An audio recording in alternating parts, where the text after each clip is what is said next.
안녕하세요. 저는 30대 후반의 남자입니다. 제게는 너무나도 비참하고 원통스러운 일이 있습니다. 그동안 누구에게도 말하지 못했고 저 혼자서만 소갈이하면서 끙끙 앓고 있었습니다. 하지만 많은 분들이 보고 계신 이곳에 제 고민을 말씀드리면 조금이나마 제 마음을 털어낼 수 있지 않을까, 혹은 조언을 얻을 수 있지 않을까 하는 마음으로 사연을 보내게 됐습니다. 지금부터 제 인생 모조리 박살나게 만든 이야기 털어놓을게요. 제 부모님은 젊은 나이에 저를 낳으셨습니다. 어머니가 20살이셨고 아버지가 21살 때 저를 낳으셨다고 하더군요. 원래는 그때 당시 밤낮으로 바쁘게 장사를 하고 있던 시기여서 저를 의도적으로 낳으려고 했던 건 아니었다고 합니다. 그렇게 계획도 없이 갑작스럽게 저를 임신하셨고 저를 낳게 되었습니다. 저는 바쁜 부모님을 대신해 어릴 때부터 성인이 될 때까지 할머니 손에서 자랐습니다. 그래서 저는 부모님보다는 사실 할머니를 부모님처럼 모시며 커왔었고, 제게는 누구보다도 부모님 두 분의 사랑이 애틋했습니다. 그나마 어머니는 최대한 시간을 내서 저와 놀아주셨지만 무뚝뚝한 아버지와는 일반적인 가정에 비하면 조금은 더 어색한 사이였죠. 게다가 부모님과 제 나이차가 많이 나지 않다 보니 학창시절에 어딜 가서 제 나이 듣고 부모님 나이 들으면 다들 놀라워하시곤 했습니다. 그땐 몰랐습니다. 젊은 부모님을 가지고 있다는 게 이런 비극의 시초가 될 줄은 꿈에도 생각하지 못했습니다. 아무쪼록 저는 고등학교를 졸업하자마자 우연치 않게 아는 분의 소개로 배시를 시작하게 됐습니다. 제 직업의 특성상 한번 배를 타고 바다를 나가면 짧게는 3개월 정도 걸렸고 길게는 반년 이상 바다에 나가고는 했습니다. 그리고 육지로 들어와봤자 보통 짧게는 2주 안팎으로 머물렀고 길게 있어봤자 2달 정도만 쉬다가 다시 바다로 나갔습니다. 이러한 부분들이 조금은 힘들 때도 있었지만 사람은 익숙함이 무섭다더니 계속해서 하다 보니 힘든 것도 잘 모르겠더라고요. 그렇게 남들과는 다른 생활을 극복하면서 지내다 보니 어느새 제가 타는 배 안에서의 직급도 차츰 올라갔고 연봉도 대기업 연봉 부럽지 않게 벌어서 만족하고 있었습니다. 내성적인 성격이었기에 가끔씩 육지로 내려와도 연애할 생각도 크게 나지 않았고, 긍정적으로 생각하려다 보니 제 나이대 친구들보다 돈을 훨씬 많이 버니까 그게 마냥 좋았죠. 아무쪼록 월세를 내면서 살 바에는 돈을 꼬박꼬박 모으자고 생각해서 적금을 넣었고, 나머지 남는 돈은 부모님께서 사시는데 보태어 쓰시라고 용돈을 보내드렸습니다. 그렇게 시간이 흘러가다 보니 제 나이도 어느덧 20대 중반이 되었습니다. 처음에는 일도 힘들고 생활에 익숙하지 않았던 터라 여자 생각은 전혀 나지 않았는데 일은 눈 감고도 할 정도로 익숙해져 갔고 모아놓은 돈만 많이 쌓여가다 보니 그때부터는 많이 외로워지더라고요. 그래서 저는 친구를 통해 소개팅 좀 시켜달라고 하게 됐습니다. 그렇게 육지로 들어올 때마다 소개팅을 받았죠. 근데 항상 문제가 되는 건 다름 아닌 제 직업이었습니다. 항상 데이트를 즐겁게 하다가도 제가 일하는 방식을 들으면 하나같이 여자들은 기겁을 하더라고요. 이해가 되지 않는 바는 절대 아니죠. 한번 육지로 와봤자 길어야 2달만 머무르다 헤어지고 바다로 나가면 길게는 반년 이상을 보내다 오는데 어찌 보면 기약 없이 이런 만남을 이어가야 하는데 문제가 아닐 수가 없었죠. 심지어 군대는 2년 정도만 기다리면 차라리 끝이 있었지만 저는 제 직업을 포기하지 않는 이상 끝이 나지 않는 거였기에 그렇게 기겁하는 모습을 이해했습니다. 그렇게 저는 매번 소개팅에 실패를 하다 보니 아버지께서 보다 못했는지 갑자기 제게 소개를 받아보겠냐고 하시더라고요. 지인분 딸인데 아주 참하고 마음씨도 예뻐서 연락처를 물어놨다고 하셨습니다. 그래서 저는 넙죽 소개를 받겠다고 말씀드렸고 만나게 되었습니다. 처음 만난 그 여자는 아버지의 말대로 외모도 참했고 성격도 좋았기에 저는 첫눈에 반하고 말았습니다. 그래서 기존에 소개받던 여자들과는 달리 이 여자와는 꼭 연애를 하고 싶다란 생각이 컸었죠. 그래서 무식하고 이상해 보일 건 알았지만 제 통장부터 깠습니다. 저는 직업이 남들과는 달라서 제약이 있는 부분도 있지만 나중에 제 가족 다 먹여 살리고 싶어서 이렇게 열심히 일하고 있다고 했습니다. 그러자 그 여성분은 갑자기 웃으시더라고요. 비웃는 게 아니라 첫 만남에 통장을 보여주는 제 모습에 갑자기 너무 귀엽고 웃겨서 웃었다고 했죠. 그 순간 저는 이 여자의 행동을 보고 마음속으로 그린라이트인가? 라는 생각이 들었습니다. 그래서 저는 더 침착하고 조심스럽게 말했습니다. 제가 바다로 나가고 육지에 머무르는 그런 기간들에 대한 얘기부터 시작해서 이것저것 많은 대화들을 나누었습니다. 그리고 제 진심을 알아줬는지 저희는 교제를 시작하게 되었습니다. 남들과는 너무 다른 교제 방식에 미안하기도 했지만 다른 사람에게 참아 보낼 수가 없었습니다. 많이 이기적인 걸 알았기에 제 모든 진심을 다해서 아껴주고 사랑해줬습니다. 그래서 아내와 1년 정도 사귀었을 무렵 저는 아내에게 프러포즈를 하게 됐습니다. 못난 저 때문에 이렇게 제약적인 만남을 해주는 것도 미안한데 고생하는 모습 보고 싶지 않다고 했습니다. 처가댁은 저희 집과 마찬가지로 돈이 많거나 그런 건 아니었습니다. 평범하게 직장 생활을 하고 계신 장인어른과 가정주부로 살아오신 장모님이셨죠. 그리고 제 아내는 공부에는 별 관심이 없었지만 지방 대학을 나와서 중소기업에서 격리로 일을 하고 있었습니다. 근데 회사에서 집까지 왕복 2시간이 넘게 걸리는 거리라 늘 마음이 쓰였습니다. 그래서 저는 그런 아내를 더 편하게 해주고 싶은 마음과 평생을 함께하고 싶은 마음에 결혼하자고 하게 되었던 거죠.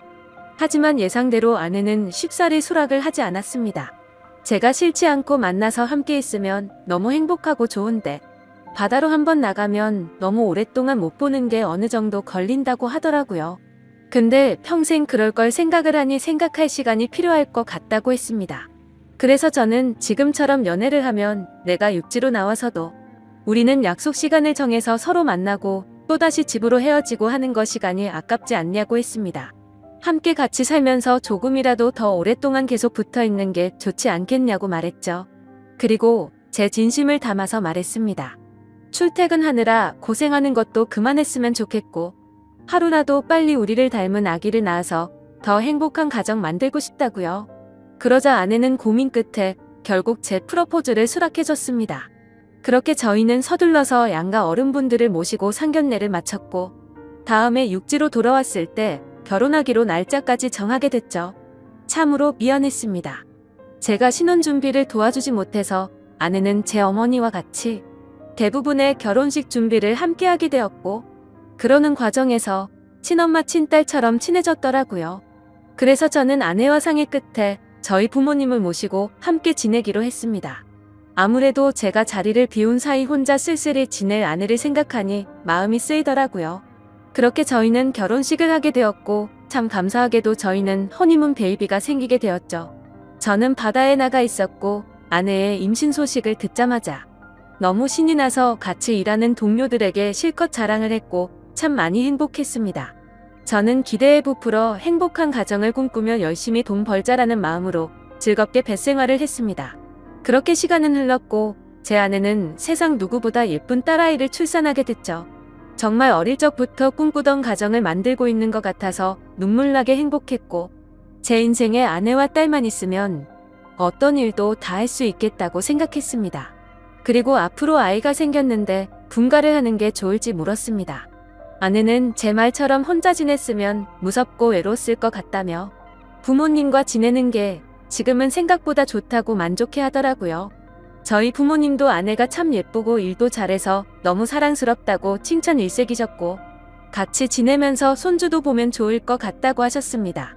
그렇게 저는 모든 것이 다 완벽하다고 느끼고 있었습니다.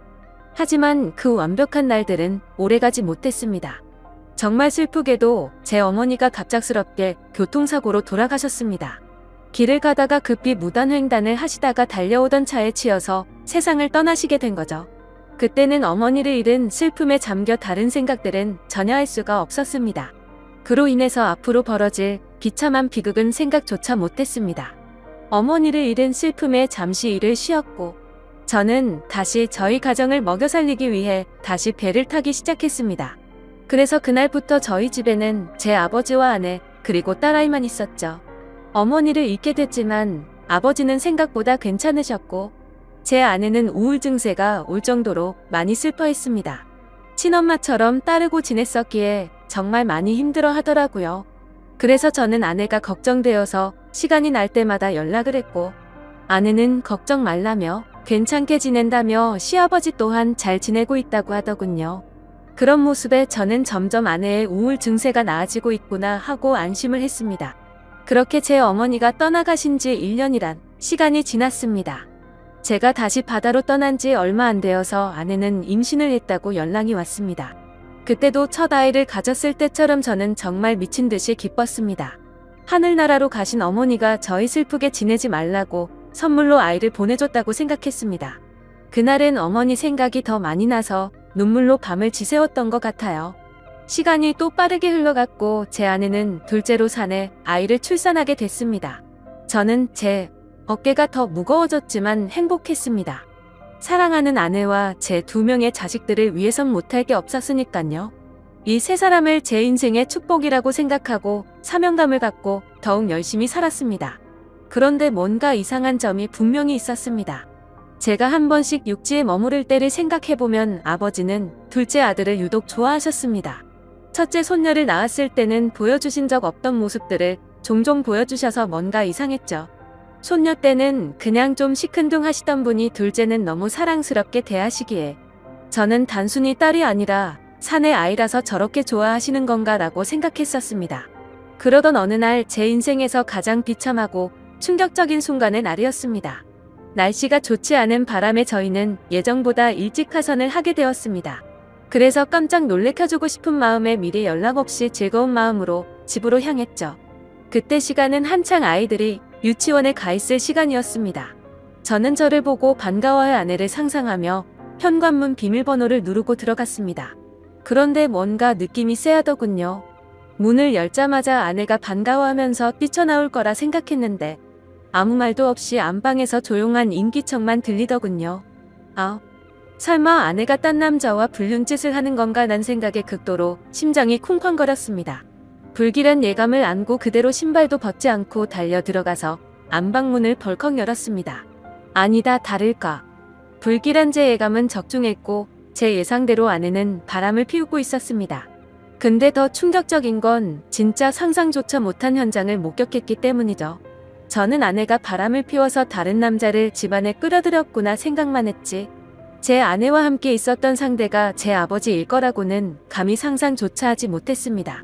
안방문을 여니 아버지와 아내는 다급하게 옷을 입고 있었고 저와 눈이 마주쳤는데 저는 정말 어떤 심정이 들었을까요? 너무 충격을 받은 저는 그 자리에서 주저앉았습니다. 생전 처음 알았습니다. 사람이 얼마나 충격을 받으면 주저앉는지를 말이죠. 멍하니 넋없이 아무 말도 못하고 있었습니다.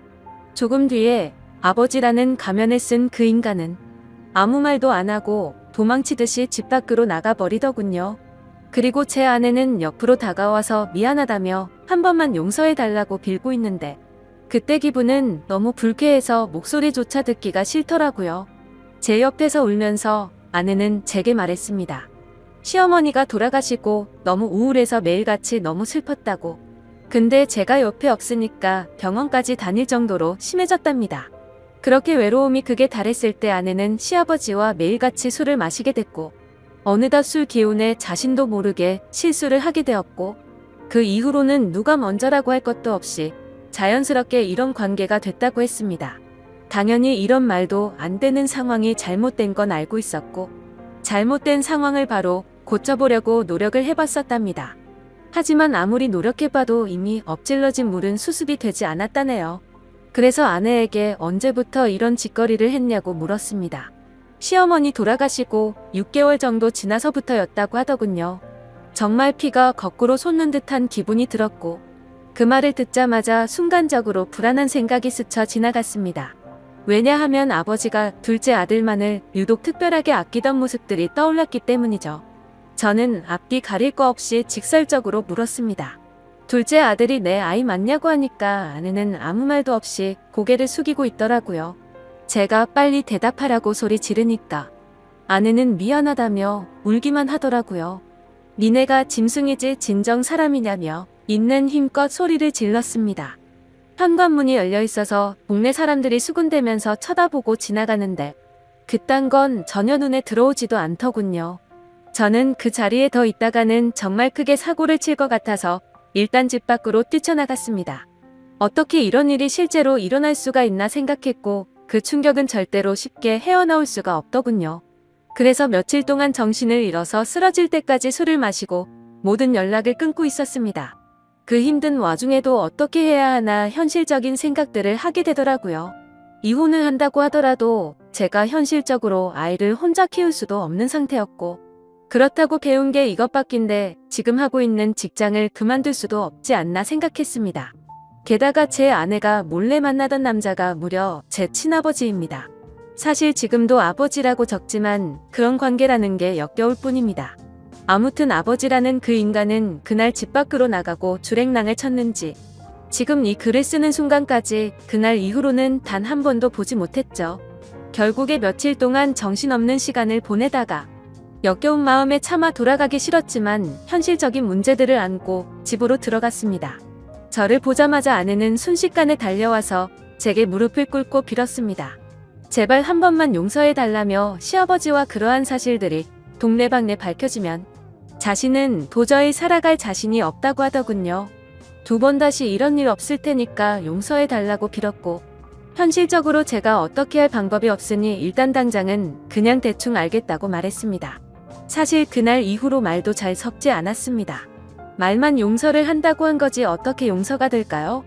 아무튼 이제는 제 아들인지 알았던 그 아이는 아들인지 형제인지 알 수가 없는 말도 안 되는 개족보가 되었습니다. 하지만 아무리 괜찮은 척 해가면서 억지로 테이프질을 한다고 이게 메워질까요?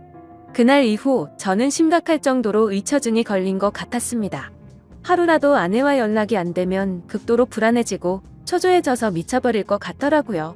그때부터는 제 생활은 엉망진창이 되었고 일상이 파괴되다시피 했습니다.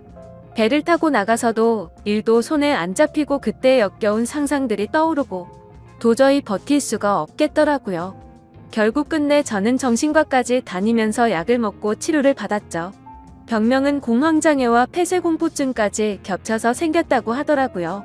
그래서 저는 그날 이후 제가 애착심을 갖고 일하던 배실을 그만둘 수밖에 없었습니다.